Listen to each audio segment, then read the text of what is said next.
I had been planning a solo trip for years.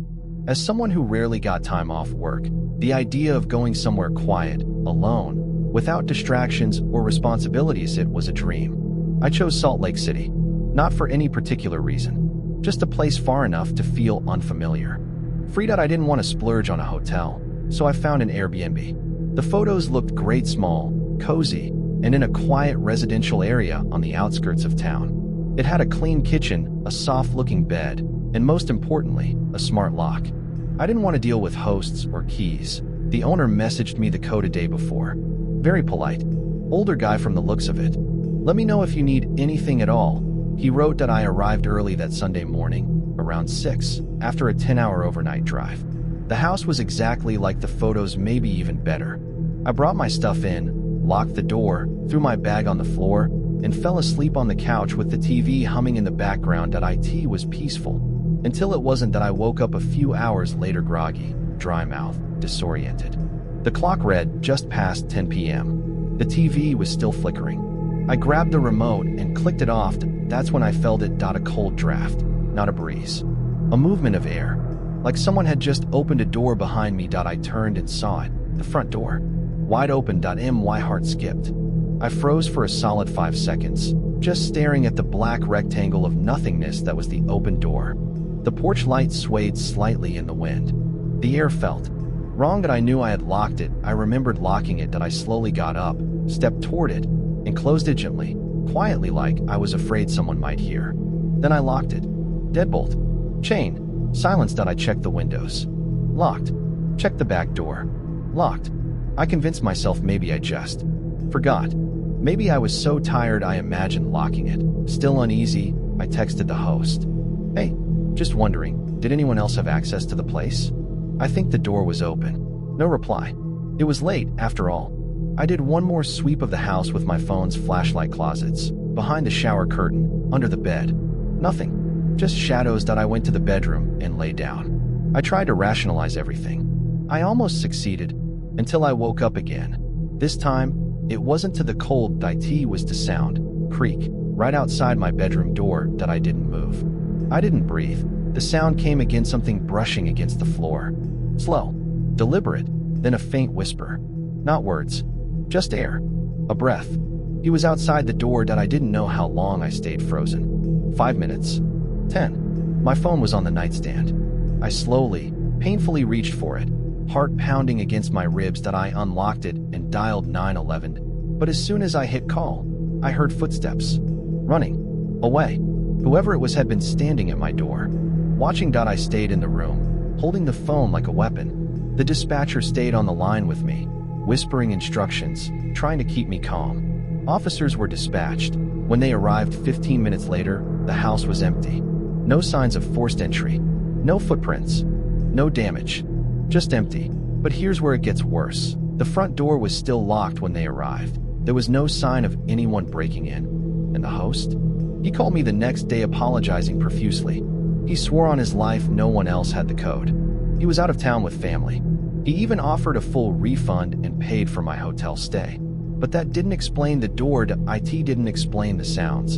And it sure as hell didn't explain the figure the police caught on a neighbor's motion-activated camera. A tall man with no visible face, just standing near the house for almost 2 hours, not moving. That image still haunts me. But the worst part, that man didn't approach the house from the street. He walked out from the backyard. He never entered the house on camera because he was already inside. I used to own a small vacation home that I rented out through Airbnb. It was a charming little place, close enough to major attractions to be appealing, but far enough to give guests that cozy, secluded feeling. For a couple of years, it was great passive income when bookings were good. It even outpaced my regular job. wife, and I started off excited. We handled the bookings, hired cleaners, and kept the place well maintained. I rarely met any of the guests in person. Everything was done digitally: messages, codes, reviews. Most guests stayed a couple of days, left a review, and vanished from our lives. Then came the night that changed everything. It was autumn, cold, rainy, and quiet. A guest booked the house for a single night. Their profile said it was a young couple traveling across the state. They checked in around 6 p.m. and, as always, I texted them the code for the smart lock. A short reply came. Got in fine, thanks. I settled in for a rare night off, poured a drink, and collapsed on the couch. Around 9 p.m., I received a text from the guest. It was brief. Water's not working. I'll call you. Strange. That had never happened before. Less than a minute later, my phone rang. A young-sounding man on the other end apologized politely and explained that there was no running water. I asked a few questions. She didn't seem annoyed, just confused. Would you mind if I stopped by to check? I asked. Sure, that'd be great, he said. His voice was calm. Pleasant, even. But I felt a weird tightness in my chest as I grabbed my coat and keys. When I pulled into the driveway, something felt off. 2 cars were parked outside. Not one. They hadn't mentioned anyone else coming. It wasn't a red flag, not yet, but it was unusual for just one night stay. I figured maybe a friend was visiting. Even though our policy clearly forbade extra guests, that I walked to the front door and knocked. No answer. I waited, then unlocked the door using the code. The house was silent, not a creak, not a voice. No one waiting to greet me. I called out, "Hello? Just here to check the water." Still nothing. I should have left then. I really should have. Instead, I walked to the basement door and opened it. The smell of damp cement hit me. I descended slowly, step by step, my flashlight cutting through the darkness. The main water valve was in the far corner. I reached it and stopped. It was shut off manually. Not broken, not faulty, just turned off. Why? I turned it back on, and the pipes groaned as water started flowing again. Still, no sounds from upstairs. No footsteps. No voices. I was standing alone in the dark, in the basement of my own property, and I suddenly felt like I had walked into someone else's trap. Then I heard it creak. The basement door. It had opened, followed by footsteps. Multiple. Heavy. Slow. I froze. My breath caught in my throat. 3 shadows moved down the steps. Not a young couple. 3 men. Older. Taller. Bulkier. Silent. When they reached the bottom, one of them asked, "Is it fixed?" The voice was the same one I'd heard on the phone, but it didn't match the man standing in front of me. He was much older. His eyes were cold, expression unreadable. "Yeah," I said. "Just the valve. Sometimes it sticks." I forced a chuckle. My voice cracked. They didn't laugh. They didn't nod. They just stood there blocking the stairs, watching me. I tried to play it cool. "Let me know if you need anything else," I said, moving toward the steps. One man shifted to the side slightly. I slipped past him, heart pounding.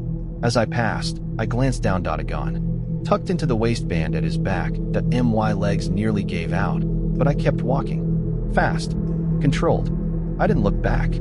When I reached the top of the stairs, I closed the door, left the house, and drove away faster than I ever had in my life. When I got home, I told my wife everything. She was horrified. She begged me to call the police. I did. The officers arrived about 30 minutes later. I gave them the door code. They went in. No one was there. The house was empty. The next morning, we found out the credit card used for the booking was stolen. Several items were missing: a vintage speaker system, an antique lamp, a few expensive appliances. But none of that really mattered. What mattered was that I was lured there. Someone had deliberately shut off the water to get me into that basement. But why didn't they do anything? Why didn't they rob me directly? Or worse, 3 armed men in a basement, and they let me go? Was I too early? Was I too compliant? Were they waiting for something else to happen? To this day, I have no idea. And that terrifies me more than anything. After that, I never stepped foot in the house while guests were staying. A few months later, I took it off Airbnb completely. It wasn't worth the risk. Sometimes I still think about what could have happened if I hadn't turned around at the right time. If I had gone down there just a few minutes later. If I hadn't noticed the gun. Sometimes, I think I was never supposed to walk out of that basement. Last year, during a road trip that stretched longer than expected, I booked a small Airbnb for a one-night stay. It was just a rest stop, a quiet 2-bedroom house on the outskirts of a mid-sized city. I was alone, exhausted, and honestly just looking forward to locking the door and getting some sleep. The place looked normal. Clean. Empty. Cozy even. I checked the corners, peeked under bed's old habits. Then I dragged my luggage inside and collapsed on the couch. It was a little after 8 p.m. The neighborhood was quiet. Too quiet that I was half dozing off when the doorbell rang. I jolted upright. My heart skipped that I wasn't expecting anyone. And in this unfamiliar neighborhood, at this hour, any knock on the door was a red flag. I stood up slowly and approached the door.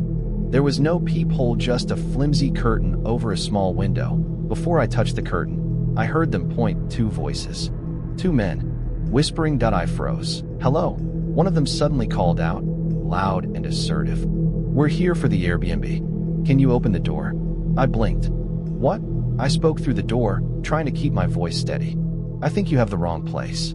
I've booked this house for tonight." There was a pause. Then the man spoke again. His tone was sharper now. "I booked it too. Look, just open the door. We can figure it out."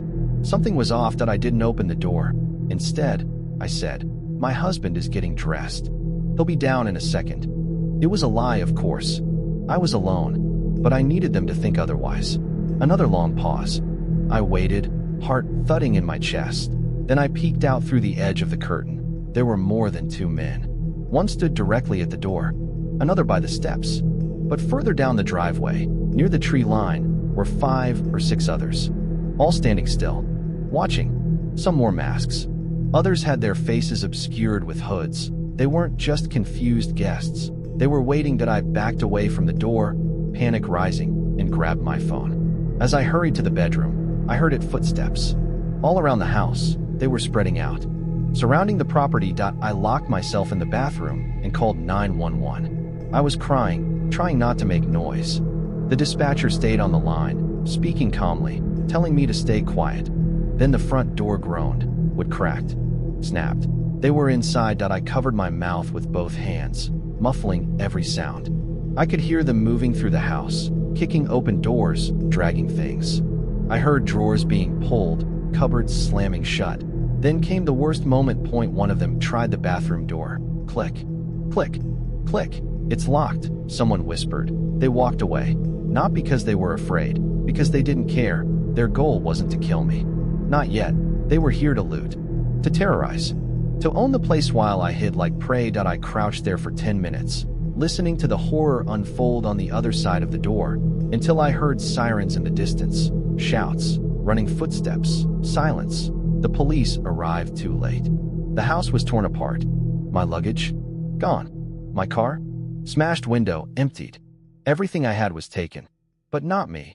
They could have opened the door. They knew I was inside, but they didn't touch me. Why? One of the officers said they'd seen more of these groups lately, roaming gangs targeting Arabs, picking isolated properties, stalking solo travelers.